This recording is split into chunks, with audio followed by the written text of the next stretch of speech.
Ey gurbete, ey gurbete, ey gurbete, ey gurbete, eyvah ji derdê gurbetê, eyvah ji derdê gurbetê. Vê gurbetê em dah kirin, ji qelb û ceger nesah kirin, bê perde û bê cah kirin, eyvah ji derdê gurbetê, eyvah ji derdê gurbetê.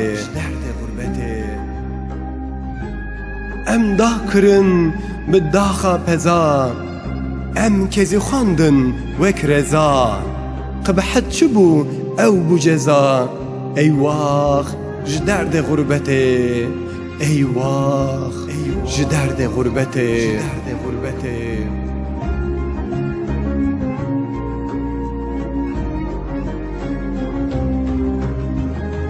Vê gurbetê em pîr kirin, bê rêy û bê tedbîr kirin, bav û bira em ji bîr kirin, eyvah ji derdê gurbetê, eyvah ji derdê gurbetê.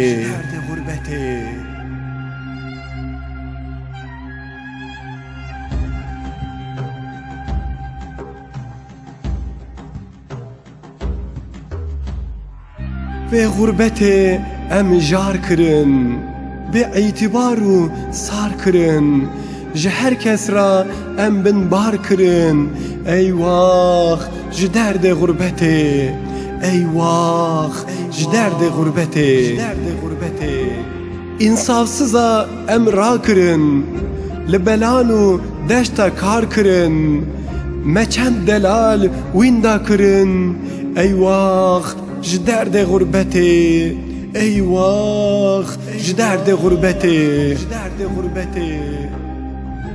Heta bibin em kal û pîr, derdê ewan nakin ji bîr, ji qehra ewan bûne esîr, eyvah ji derdê gurbetê, eyvah ji derdê gurbetê.